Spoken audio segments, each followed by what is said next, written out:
Morning, Rita. Morning, how are you? Good morning. How are you? Well, yeah, it's all going well, and you know, I thought it was going to be somewhat cooler this morning, but overnight, cooked, absolutely roasted. But never mind, it's all part of the fun, isn't it? Hey, all part of the fun. It Now, is. you've got a collection with you this morning, all keeping you on the straight and narrow and making sure you behave, which is a tall order for anybody, but do you think they can manage it? I don't know. Can you keep mummy in check? Yeah, you looking Yeah. after me? Good man. Yeah, just Well, about. well done. I'm pleased to hear it. Anyway, listen. Did you enjoy the carnival? Did you see the carnival? Did you enjoy that? Yes, we did. It was absolutely wonderful as always, and I always enjoy sort of the little extras, what's going on, in front of the leisure centre and the dancing Yeah. and the little kids, various things. I think it's a brilliant way to spend a weekend. So yeah, absolutely. Okay. Good. Good. Good. Well, all right. Well, that definitely is the way forward. As long as you enjoy all the little extras, I think. All right. So, what are we talking about today, please? So today I want to talk about the reason why people can be highly successful Yeah. and still, I guess the word would be unfulfilled, because our happiness tends to come from a mismatch or an alignment of two things. One is our blueprint that we create for ourselves, and one is the actual state of our life. Okay. Okay. So let's say, if I said to you, okay, tell me something that you're really, really happy with in your life. Like, what are you really, really happy with in your life at the moment? Oh, I'm happy with most things. I'm happy doing the radio, and I'm happy with there's nothing really makes me unhappy at the minute. Okay. So obviously, radio, we could say work. Okay. So let's say we did a broad thing of work. Maybe someone would say, I'm really, really happy at the moment with my career, my job, my finances. And usually you'd say, okay, so why? Okay. And that person would say, well, I'm at the place in my career that I should be. I've achieved the level of savings or investments that I should have. I've achieved the title or salary that I should have, right? So they'll usually, if you ask anybody why they're happy with an area of life, there's a lot of zipping going on behind All me, right, not a problem. it's because they've achieved what they feel they should have achieved in that area. And Is if I that said to is that someone, not the same as getting to their goals then and going, well, because we aim for the goals and because you discussed goals before, is it that because they've aimed for that and got to it, so they've achieved it, so that's what's made them happy? Does that then mean they then have to aspire more to create more happiness? so goals and blueprint are similar, but we all create a blueprint in the sense that if I said to someone, where are you unhappy? Maybe they go in their relationships. Yeah. Why? Why are you unhappy with the area of life in terms of relationship? And they'll probably go, well, I'm not where I feel I should be. I have it. Maybe they're, I don't know, a hypothetical woman. She's 35. She's unmarried. She's got no kids. And she goes, well, I feel that I should be married or I should have children because there's something in her blueprint that she created that says by the age of 35, sweetheart, can we stop playing with that? By the age of 35, I should have achieved X, Y, and Z. And so she's created a blueprint for herself that says, I should have done this by this point, and my life circumstances don't match that blueprint. Okay. And that misalignment is where we then find unhappiness, unfulfillment in certain areas.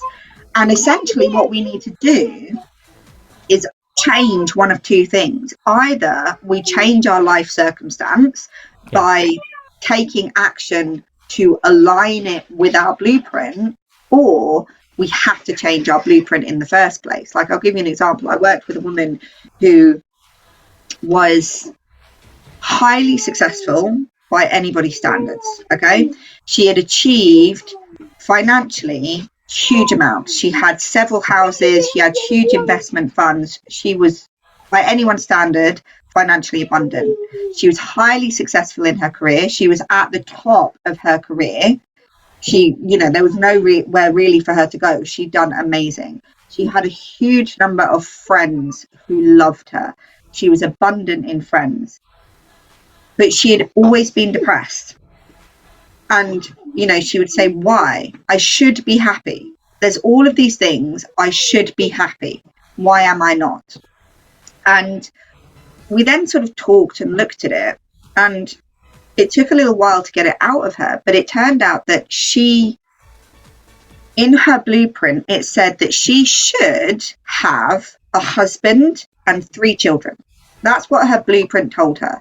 By this point in my life, I should have a husband and 3 children who love me dearly and who will never leave, right? And this woman was in her late 50s. Okay, so in terms of life circumstance, biologically, there was nothing we could change. Unless there was a medical miracle, she wasn't going to be having her own children. Obviously, I said about adoption. She said, no, the blueprint says that she has to have her own biological kids. There's nothing we can do about that life circumstance. So in that occasion, we needed to change her blueprint that she'd set out for herself her entire life in order for it to align with her circumstance.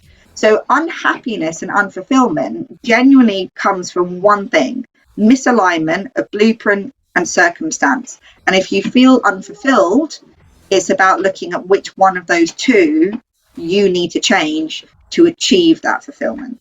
Is it not possible that some would say that our blueprint and our lives are preset for us in certain circumstances? For instance, I'm not a religious man, but for people who follow religion, they say that God would have their lives set out in this way, and what he chose for them, that's the path they have to follow.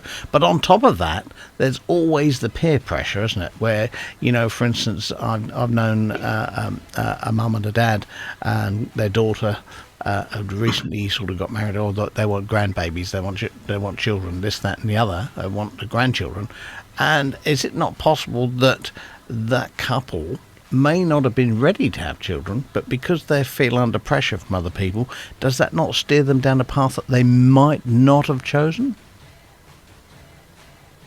Unfortunately, peer pressure and pressure to do or be certain things has a massive impact on how we then choose our lives. But if we do that, we're never truly going to feel fulfilled. If somebody else pressures us, then...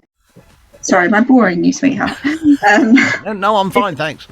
If somebody else pressures us, then why are they doing it? Where is it coming from? It's definitely not coming from a place of love. If a parent does that to a child, and this can be controversial, maybe people will disagree with me. If a parent pressures their child into having kids to fulfill the parent is being utterly selfish in that moment. Mm-hmm. There is absolutely nothing there in terms of love for their children. There is purely a selfish need to fulfill something that they haven't got fulfilled. That should never be projected onto somebody else. In terms of a life plan being set out, yes, people have different views, and yes, people have different opinions on this. This is just my opinion. This is not fact. There is absolutely nothing in life that is not within your control.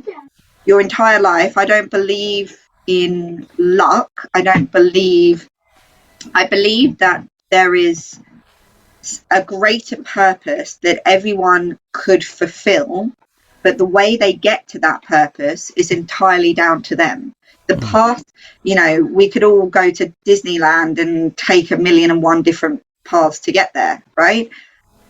The greatest purpose that any human being has on the planet is to give their very best self to make the human race and the planet a better place to be. That's it. That is our greatest purpose. But everyone's got a different way of getting there. Okay. Well, okay. People say this blueprint. So supposing these people that I referred to, but supposing it's part of their blueprint that they want to be grandparents. Supposing it's part of their makeup that says that by the time I'm 55, 60, whatever the age happens to be, I want to be a grandparent. I want to see grandchildren in my life because I think that'll make me feel fulfilled. Yes, that might be a wish, that might be a desire, but in order to achieve that, if their offspring are not willing to do that or not doing it by the time that the grandparent thinks they should, that peer pressure, you say, is selfish. But at the same time, if it's part of their makeup, they might not be able to help themselves. Is that possible? Yeah. Okay, one moment. Boys, sweetheart, can you have the conversation outside, please? Okay. No. So at that point, let's say you've got the grandparent who says, I want to be a grandparent by 55. I've got another one coming in now by 55, and the kids either are not ready or they just do not want children. That grandparent doesn't have in that moment control over changing their life circumstance. Right. So they need at that point to change their blueprint, because it's not up to them to adjust their life circumstance if that is based on somebody else needing to. You can have a great day. You can have a great day. Rita's just sorting out a little problem there because she's got a whole traffic of children. It's fantastic, but it's a family show. That's good enough. It's a family show. There we go. So the thing I'm not sure what about that matches my blueprint. So that's going to be some internal work for me afterwards. So if your blueprint is based on somebody else doing something which they do not want to or have not done, then your life circumstance can't, like the woman who wanted biological kids but she was 58, she can't, it's not something that her life circumstance can do, so she had to look at her blueprint. And at that point, that grandparent or grandparent to be needs to look at their blueprint and adjust it. It might just be, I will be a grandparent but maybe not until I'm 70, or that need that they're trying to fulfill, because everybody is trying to fulfill a need. So if you want grandkids, are you trying to fulfill a need for love and connection? Are you trying to fill a need for significance? Because grandparents are, as our children become adults, we become less significant in their lives. We are needed less. So it could be a need to have something back that you feel is lacking. Yeah, there are 6 human needs: love and connection, significance, certainty, uncertainty, growth and contribution. Right. And everything we do, we're trying to fulfill one of those needs. So maybe it's the love and connection and the significance that they're trying to fulfill. If that's the case, how can I adjust my blueprint to fulfill those needs in another way? You know, a lot of people that don't have kids have fur babies, you know, so they're still fulfilling the need, just in a different way. So at that point, life circumstance is not the thing that needs to change. It's the actual base blueprint that would need to be looked at, if that makes sense. Yeah, it does. So in your expertise and in your position, you can help people assist with their blueprint and looking at themselves a little differently that perhaps they might not have realised, or it might not be so apparent in the past. In order for them to do that, they would need your advice and expertise.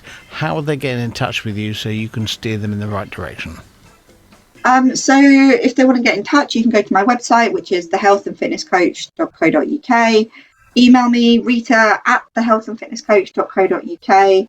Find me on Facebook, it's Rita Trotter, or The Health and Fitness Coach, or you can WhatsApp or text me on 077 6969 0679, and I promise when you do, they won't be around. So it'll be much quieter, much calmer. No. But you're a young woman with a young family and stuff, so you know these things, and it adds a little bit of ambience to the situation. So everyone needs a scream on a Tuesday morning. Yeah. Now listen, you're off on holiday next week, so no Rita next week on holiday. Anywhere nice? Anywhere hot and sunny and? Yeah, Croatia, somewhere near Split. I believe it's about 34 degrees, so looking forward to that one. All right. Okay. Good. Well, good. I'm pleased about that. You have a good time, and we'll speak to you when you get back the following week. Have a nice holiday with the kids, and then maybe you'll get to dip in the pool yourself without them hanging on your shoulders. You never know. Absolutely. A little bit of rest and relaxation would be not go amiss, should we say. All right, Rita, thanks for your time. We'll speak to you next time. Take care. See you later. Bye-bye.